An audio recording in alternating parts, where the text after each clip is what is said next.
Hello. Welcome to Yelp's webinar on innovation.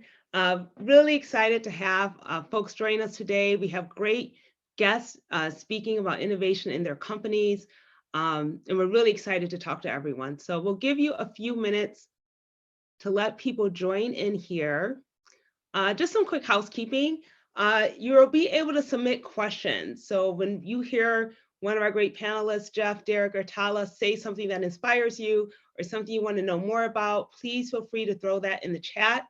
We will try to save some time at the end of this webinar to make sure to answer some of those questions and really look forward to talking with these guys and hearing what everyone has to say.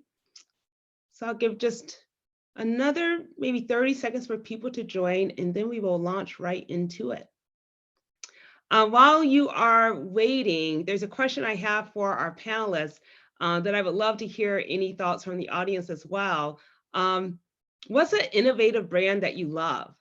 We live in such a time where things are constantly changing, companies are constantly innovating, tons of great brands out there. So I'd love to hear from you guys if you want to throw in the chat an innovative brand that you love, something you can't live without, something that's always iterating and changing.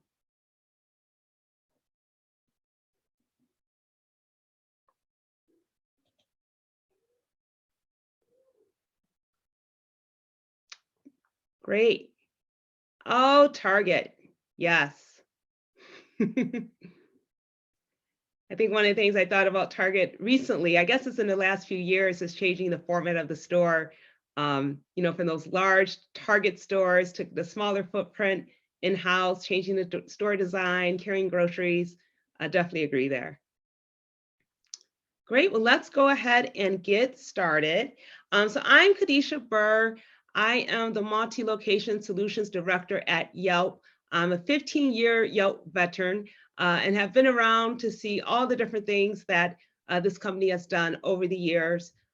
Very excited to have Derek, Jeff, and Tala join us today. So I'm going to let them each introduce themselves, tell us what they do, and have them share with us an innovative brand that they each love. So Derek, let's start off with you. Absolutely. Hello, everyone. I'm Derek Carter. I'm the Chief Operating Officer at Frontpoint. I oversee our customer loyalty team, fulfillment, supply chain, marketing, onboarding, and our tech teams.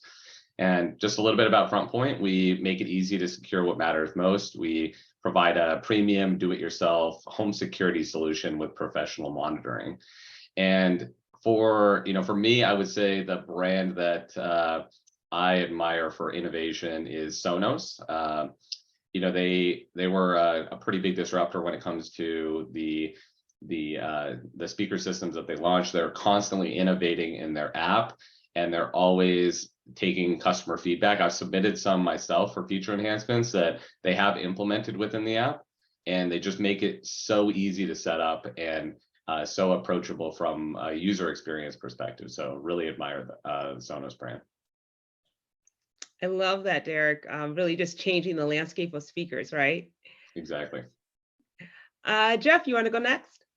Yeah, sure. Hi, everybody. My name is Jeff Lynn. I lead our paid media growth marketing team here at sweetgreen. Been here about 2 years now.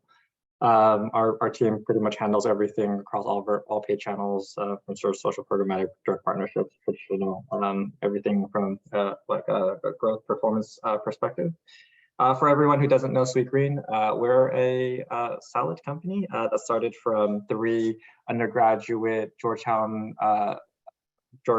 roommates in a time where the only option for them to have meals were either unhealthy fast food, bar food, etc. They wanted something on near campus that they could have all of their friends come to and eat something that made them feel good. So to this day now, we're at close to 200 stores now across 13 states. Hopefully you guys are all very fans of us, and brand that I feel like we're constantly looking at here that are constantly innovative, especially across the food and beverage space, is obviously Chipotle, Starbucks, but also Domino's. For most people who don't know, they're even though they're a pizza company, like they're very much a tech company, and they rely on big data and are constantly innovating there. So really shout out to all 3 companies.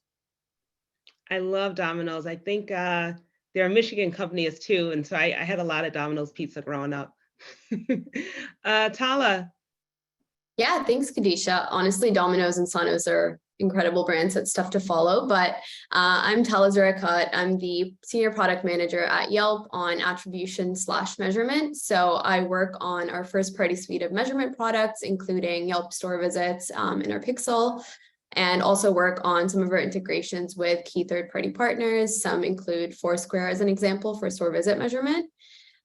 In terms of a brand that I really like for innovation, I would say Shopify has been pretty good at getting small businesses set up with e-commerce.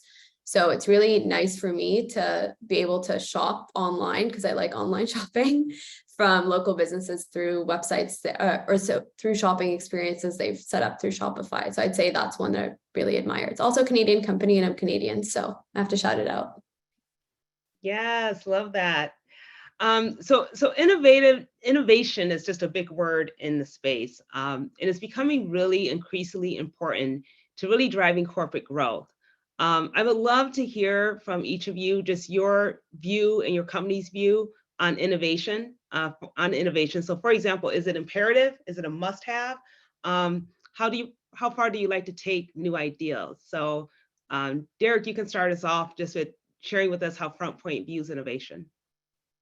Absolutely. Thanks, Kadisha. I think, Frontpoint views innovation as it's definitely a balance, but we were launched with innovation in mind. We were one of the first DIY home security systems to disrupt the market in a space that was primarily focused on sending professional installers to the home. So the way we did this, we utilized emerging technologies. We built a really easy to use system that doesn't require a bunch of tools or putting holes in your walls. And then we put a high degree of focus on customer experience and self-service.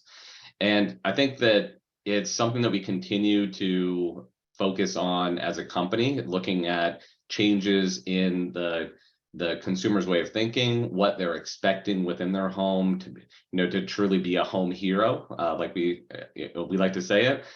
So as consumer sentiment is changing and as they're expecting more for being able to have control over their home, we're innovating with that. But it is a balance because we want to make sure that the elements that they see as table stakes to keeping their home secure, ensuring that our basic sensors, motion sensors, and things like that keep their home safe. We're continuing to focus on developing and making sure that those are reliable and stable.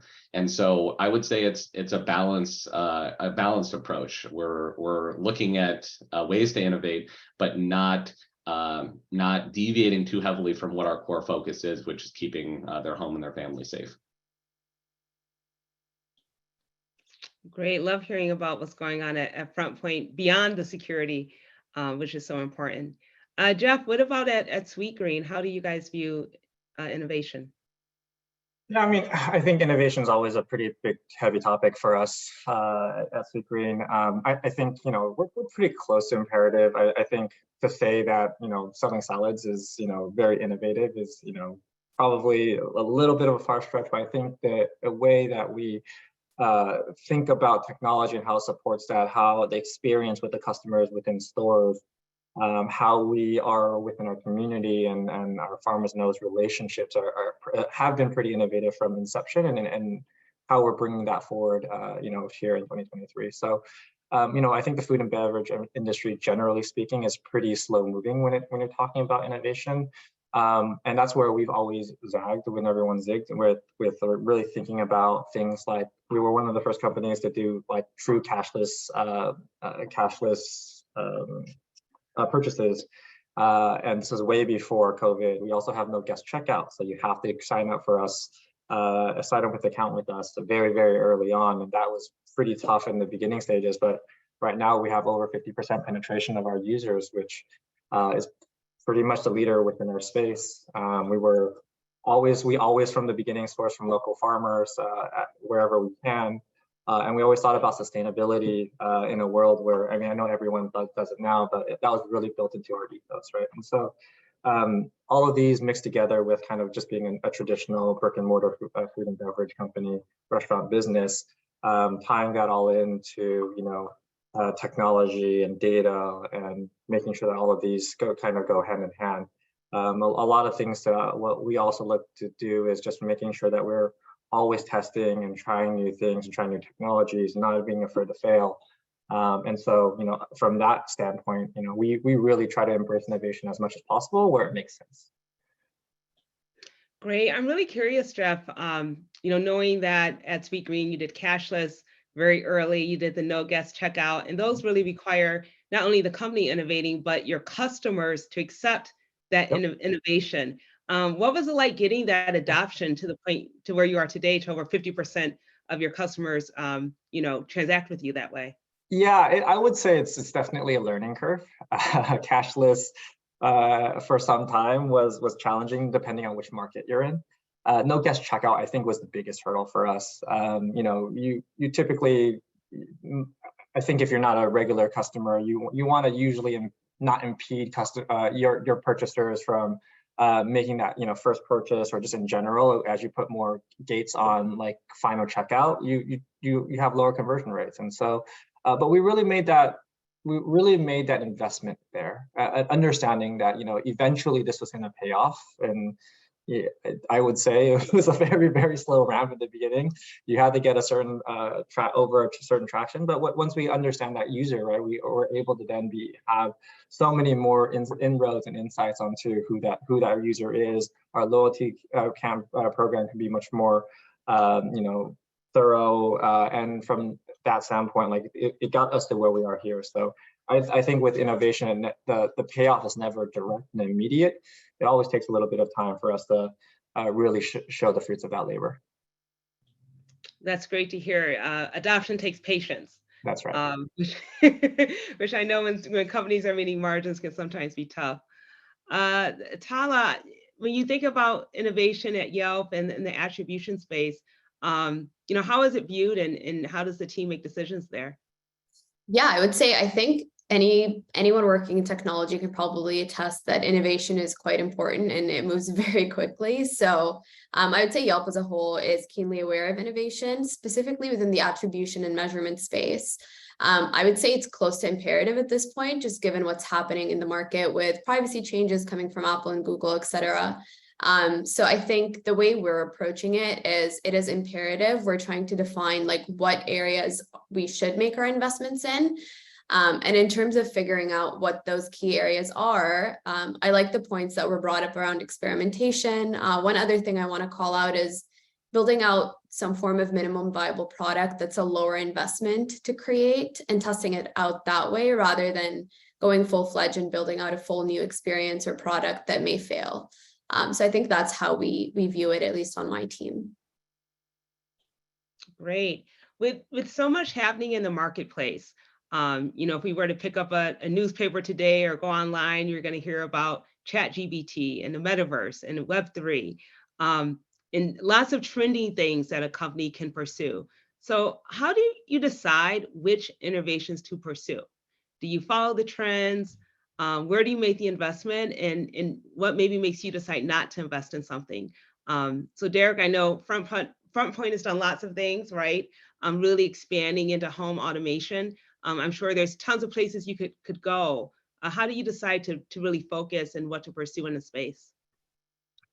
So I really like what Tala said about the developing in a minimum viable product. And I think, our approach, like I mentioned with balance, we like to look at what customers are asking for and what's changing in the customer sentiment, especially for the home security and the home automation industry, but also what their unspoken need is based on knowing our customers and what they're doing with the system. So as an example, if they're setting up a particular rule within our app, and they tend to also set up an associated alert or contact our team later to set up that alert, we look at this as something that we may be able to make a standard behavior in the future. So that'll save them time and energy, improve the experience. And so we like to look at the the emerging technology and things that are coming out like ChatGPT, and how it will help make our customers' lives easier, but developing the MVP before we test into that and put full dev resources into it. And so I think it's important to keep an eye on the space, understand what your customers are doing and what they're asking for, and then test into it without putting too many resources until you have a better concept that you see them adopting and really making their lives easier, especially within the home automation space. I love the idea of, knowing what your customers are asking for, and it's easy to maybe put some surveys out there and really understand what that looks like. But knowing what they're not asking for and innovating off that feels really different. Is that something that Frontpoint approach like very intentionally? Like, do you have a team or a system set up to make sure you're understanding what customers are not asking for? And how would you recommend maybe like other brands do that? That's a great question, Kadisha. And I think it really depends on how your customers interact with you, whether it's the app, whether it's through your website, or whether they're contacting your support team. We have our product team that's heavily focused on this, and the reason for it is we're different than many other players in the security industry. We can't just send a professional installer out where a customer has to wait 1 to 2 weeks for someone to come out. This is in the customer's hands, and so making those tools that improve how they're performing a particular action is a paramount, meticulous focus for us. So we're looking at that user data, we're looking at where they fail within the app, and then we're using that data to improve the experience, but fueled by customer feedback and the surveys and our Voice of the Customer campaign, like you mentioned. And so it's a balanced approach. I would say there's not a one size fits all or a silver bullet that will solve it across the board. But you do, in order to stay ahead of the curve and solve that unspoken need, you do have to have focused resources in reviewing the data and, again, meticulously going through what we can do to improve the app versus waiting for your customers to ask for it. Thank you. Jeff, as we think about this and what companies decide to pursue or not pursue, and I'm wondering, were a lot of people asking for salads, right? I feel like we've seen an emergence of the salads market.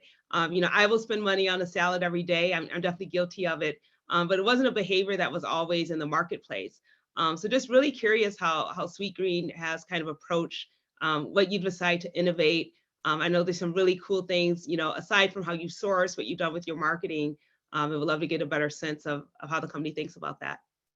I mean, it's true. I mean, it's true. I mean, the one thing that I've always been trying to talk to a lot of our partners is like the idea of how do you make salad sexy, right? It's really, depending on where you are in the U.S., it's you could probably get varying answers, varying degrees of answers for that question, and so trying to really understand how to do that in a way from whether it's what we present on our menu from a regionality standpoint, but also how do we continue to push forth just like this healthier way of living and healthy decisions when you have thousands of McDonald's and fast foods and all these other options out there that you can spend on.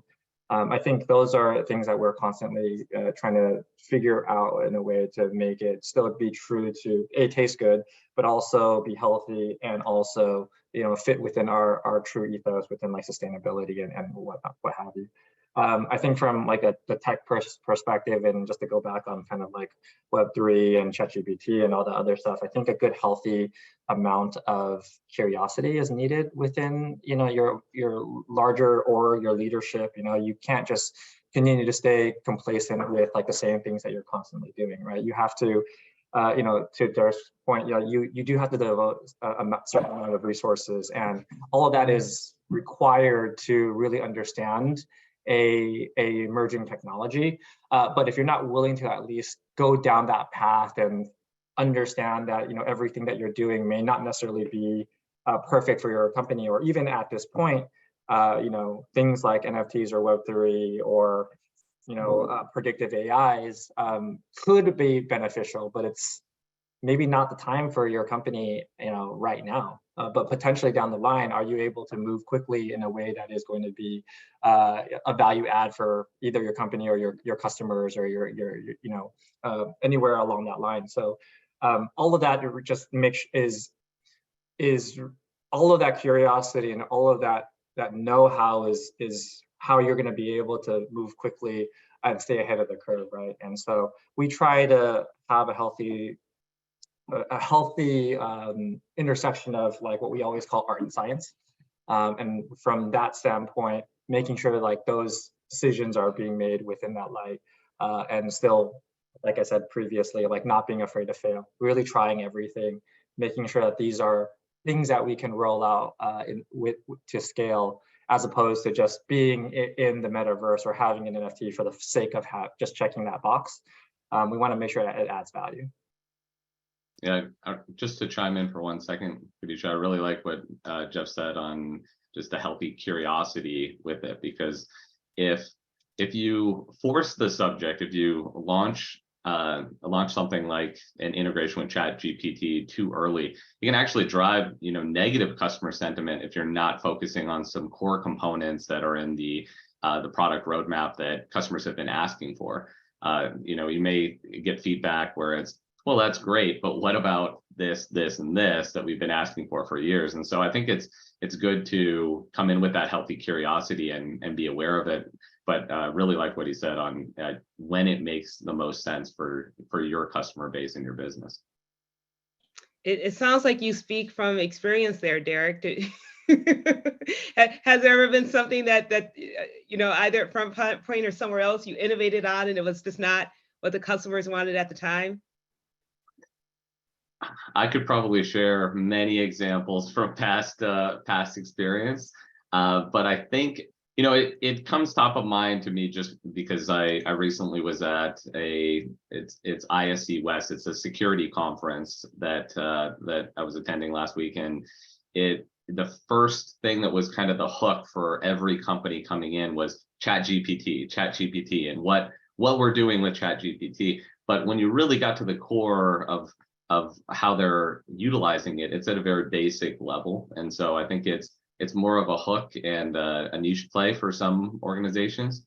For past experience with Frontpoint, I would say, we did have a product launch of our wired doorbell camera that was a part of our standard product offering, like one of our standard security packages, and that was to match many other organizations in the space. If you walk around your neighborhood now, I think it's pretty common to see doorbell cameras almost on every other household. But we launched this package with a wired doorbell, and again, for customers who are either not as comfortable wiring the doorbell or not having a pre-wire to their home, it became a challenge. And so some were not able to perform the install, and they were returning that product. And so this feedback did really help in our development of the new wireless battery-powered doorbell camera that we have today. That's very do-it-yourself friendly, very easy to set up. But it took that customer feedback and that customer sentiment, and initially some failings with that launch that was part of keeping up with innovation in the space that helped in the development of the new product that's a big hit and much more successful. Yeah, it's great to know. I think when you see these trends come up, there's a rush for early adoption, right? It's like, how can we do it? What can we do? But like you mentioned, feedback really matters. Making sure you're doing it for the right reasons. Talis, so much is changing in the advertising space, and I know you're looking at attribution and what we're going to do for the future. I feel like every other day there's an article about a cookieless future, right? And how we kind of start to prepare for those things. And every brand, does some form of marketing and advertising. When you think about what to pursue, especially in a space that's changing so rapidly, how do you start to make those decisions? I think there's a lot of noise in the market around all of this, for sure. I mean, not dissimilar to all of the buzz around ChatGPT. I think when there's uncertainty or a new product that's launched in a trend, a lot of people get excited and try to build something around it. I think it's a balance between seeing the trend and understanding what it is and how it could fit into your company, trying to isolate that noise as much as you can and kind of making a very informed decision and not balancing moving quickly, but not too quickly to make sure that you're investing in the right area. And the second piece I'd say, which Derek mentioned, is rooting everything in the customer. So really understanding what they're asking for and what they're not asking for. One of my favorite ways of understanding what they're not asking for directly is getting a sense of what their problems are through just talking to them. I mean, it's tough to do this at scale, but it's as simple as hopping on a call or meeting someone in person and getting a better sense of their problems that they're dealing with. And then that helps inform an ask they might not articulate in an easy way potentially. So I think it's a balance across all of those. Great. Sweetgreen's marketing is innovative and reward winning. So congratulations to the Sweetgreen team.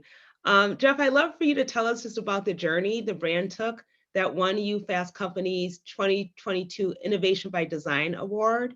How did you know you needed to innovate on the brand, and where did you start? Yeah, I mean, this was something that we are obviously very humbled to have, won, and especially against, a lot of, well-deserving competitors within the space. And I think for us, we really understood that, at the time prior to the brand refresh, we hadn't done one in over 10 years. So it was definitely due. We were also seeing kind of the overall landscape for food change and the appetite for for us to just stay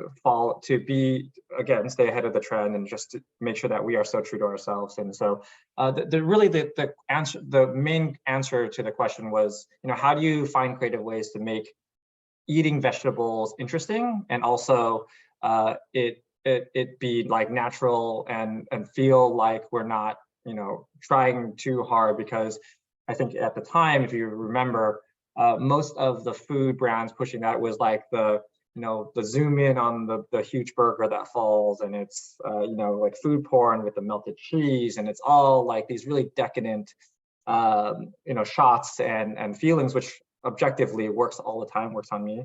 But what we really wanted to do was take inspiration from old cookbooks and like the organic look and feeling of you being in someone's kitchen, and using the old type fonts that were like really grabbing, but also like takes pause and like that minimalist color scheme.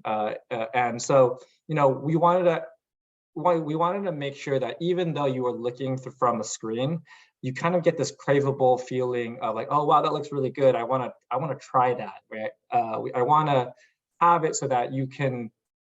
You feel like you are hungry through a screen, but not necessarily in the same way that a fast food company would do it.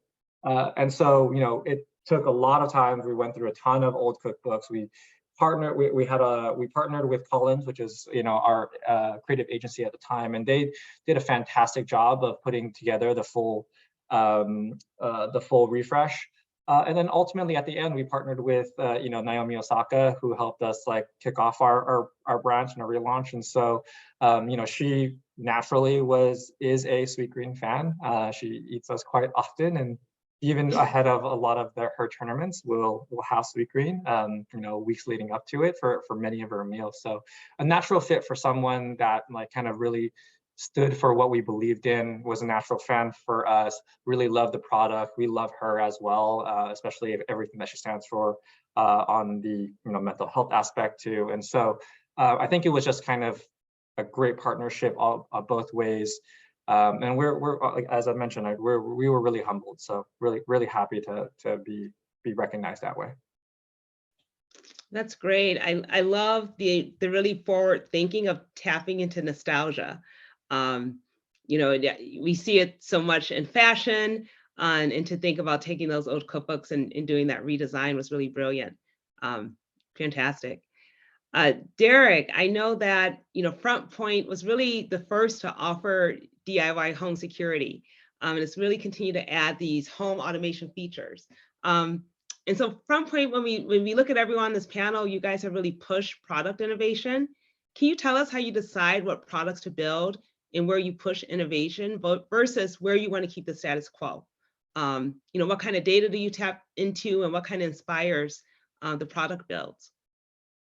Yeah, absolutely. I think that one of the components that Tala actually talked about is engaging our customers, and we've found ways to do this at scale, but it is important to just have some of those direct conversations with your customers as well. And so we do that through our support teams interaction. So we capture that feedback.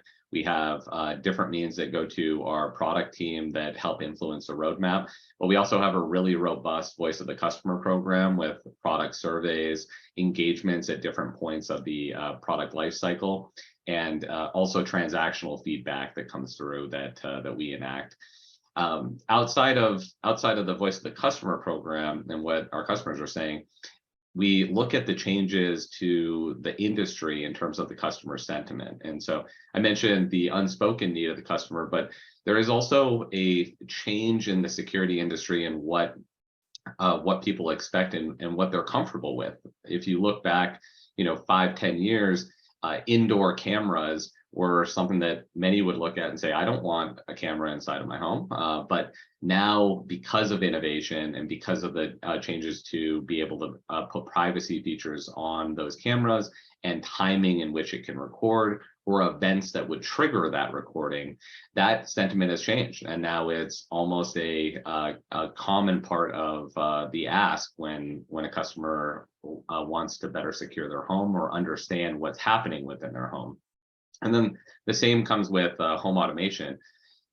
And I think it's something that's really interesting when it comes to innovation, because it's almost come from people starting with one item that makes their life easier and then expanding upon that. Wouldn't it be cool if at 7 o'clock at night, my lights in my bedroom turned on and then all of a sudden music started playing?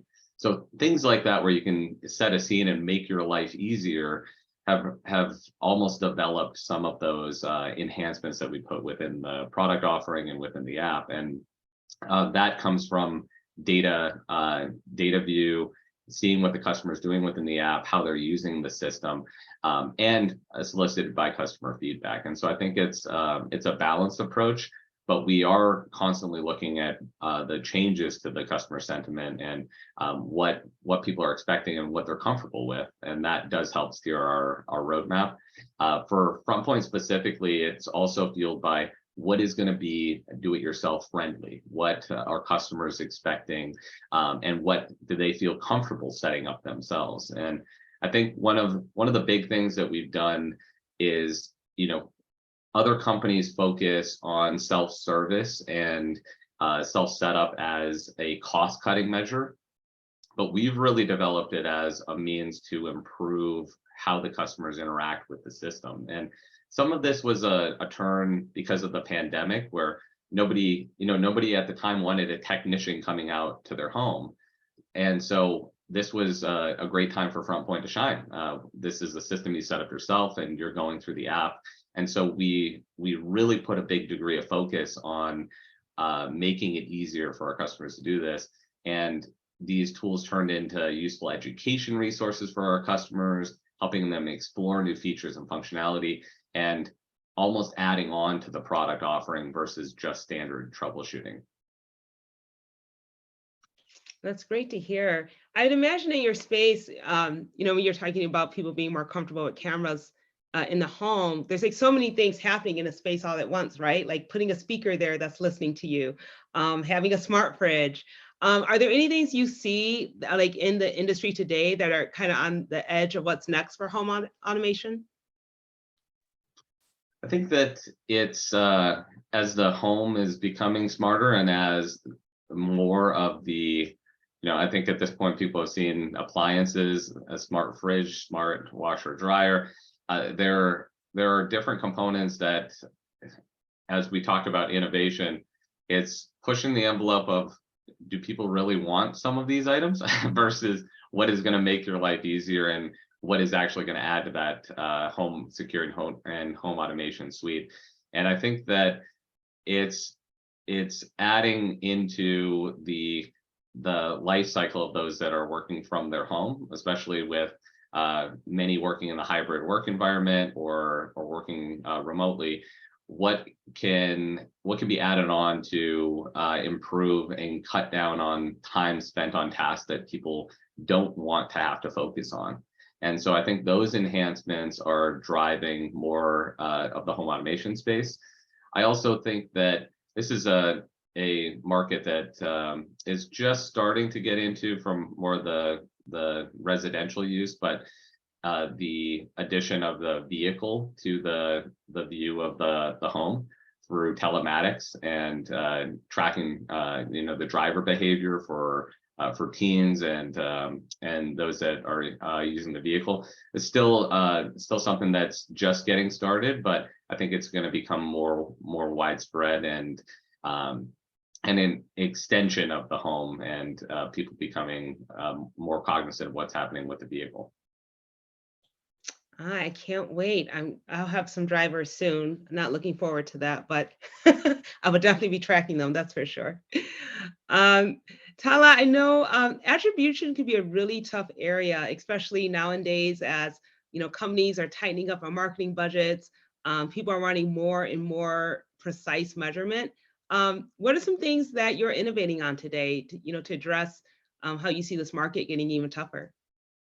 Yeah, that's a really good question. I think one of the things we're doing is shifting our or increasing the investment we're making in building out first-party attribution products. At Yelp, we have a ton of data on our users. We have a really good experience for our users. So being able to actually use that information to help marketers determine how their ad spend is actually driving business outcomes for them is something that's really important to us. And it's the ethos of the products that we're building on my team. I think with the increase on first-party products, we're investing in improving our first-party store visit product called Yelp Store Visits.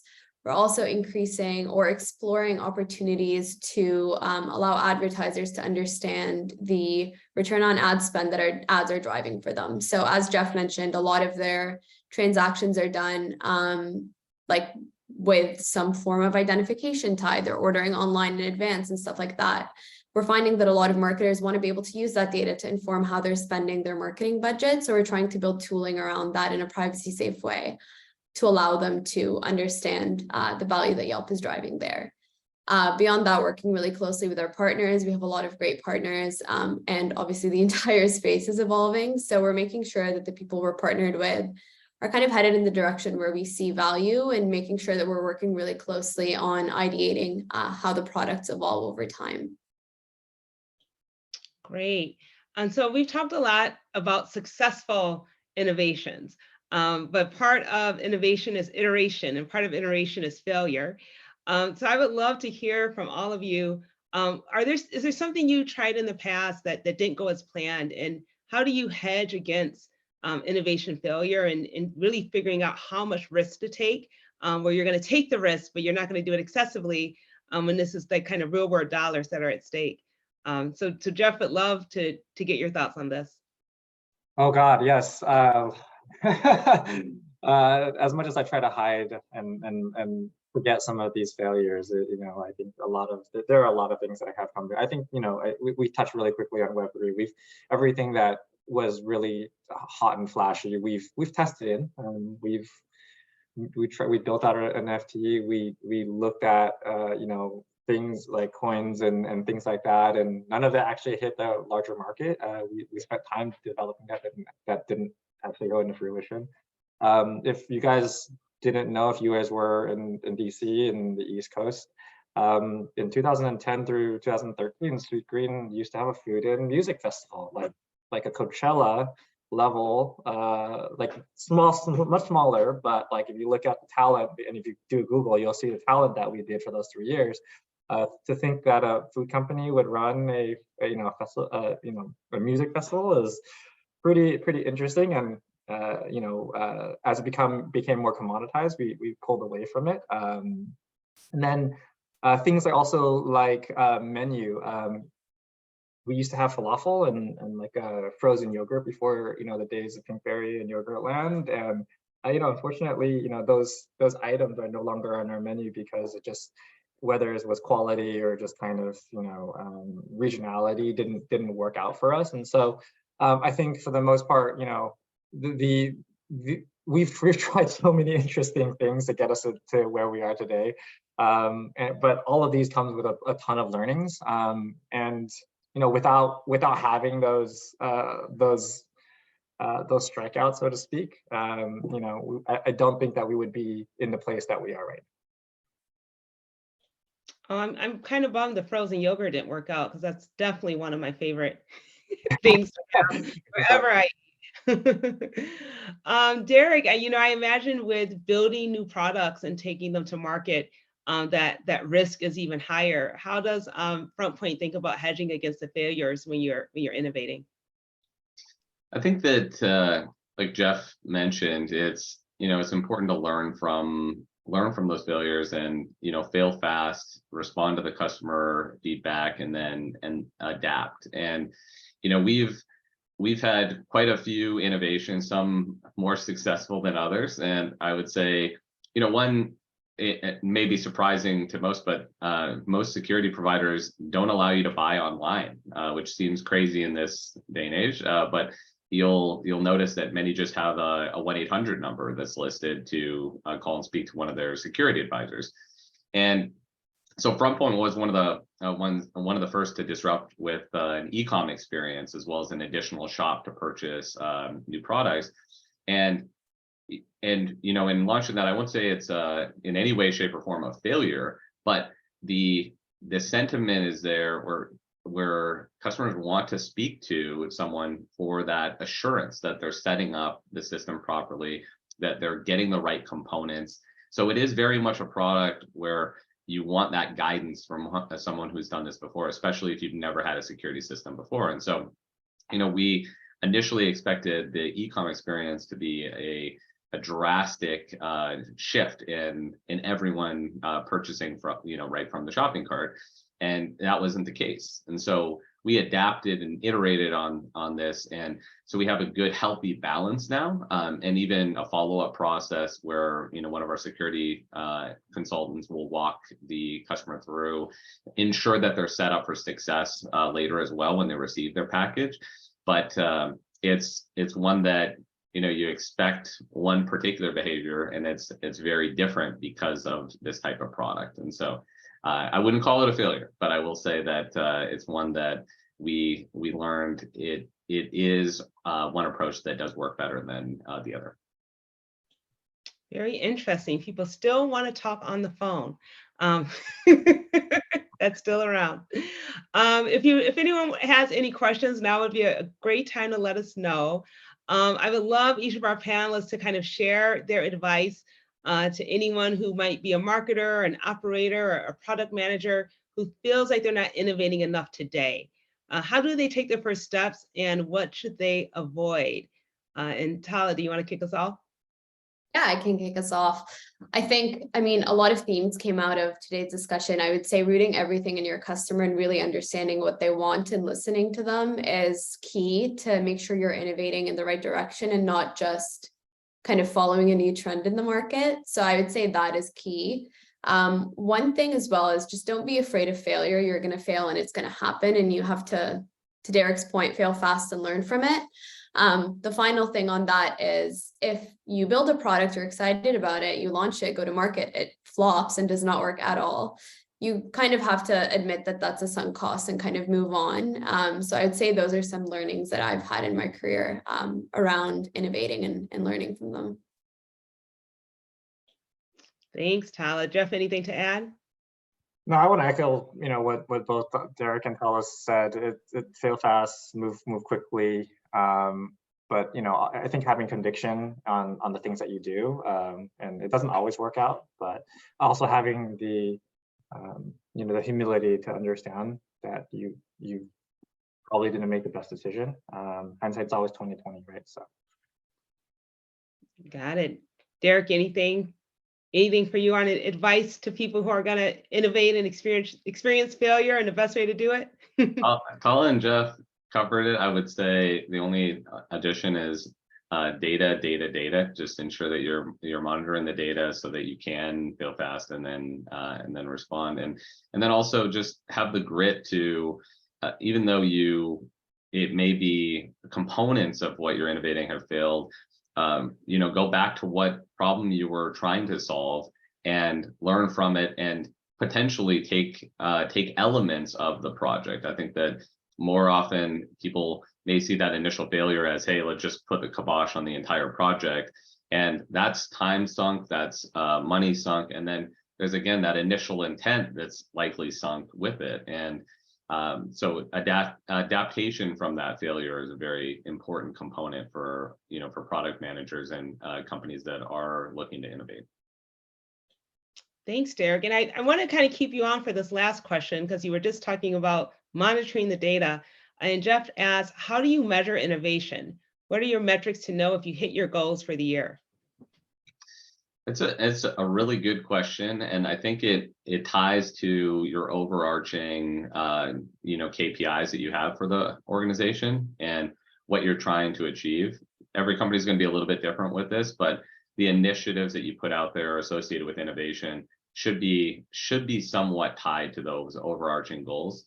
And that is a way that you can, that is a primary measurement that's also going to lead to your bottom line indicator on what you're getting, whether it be from a profit perspective, from a voice of the customer perspective, if you're looking to improve your net promoter score.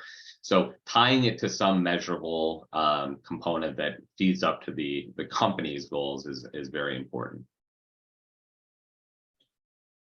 Thank you. Yeah, I want to cherry pick on what Derek said too. I think that's like 100% true. I feel like innovation, primarily speaking, is usually big thinking, right? Big thinking is generally hard to measure because you don't have a historical context of like what is a benchmark, even like what is success, what is failure. So having as much of a data-driven approach is really imperative in what we do here at Sweetgreen.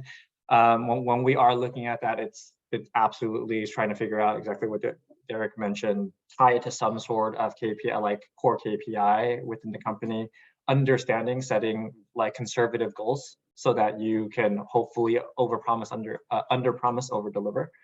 Is generally something that we try to do as much as possible.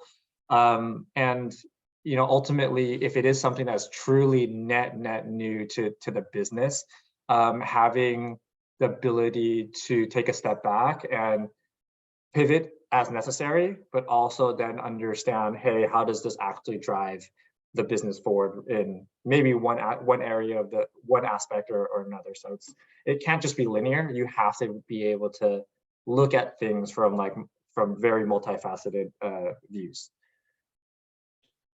Great. Thank you so much, Tala, Jeff, and Derek. Lots of great lessons. I think most importantly, listening to the customer, not being afraid to fail and doing it fast. And using the data, right? Monitoring what you're doing, understanding your KPI, setting realistic expectations, and just getting out there and doing it. So appreciate you all. I believe we're loading up some codes here if you want to get out your cameras to join Sweetgreen or shop at Frontpoint, get your home automation on point. I think Derek has inspired me to have some music playing in the bedroom when I go to bed at night. So thank everyone for joining us today. And these are great companies to continue to keep up with. And we will see you next time.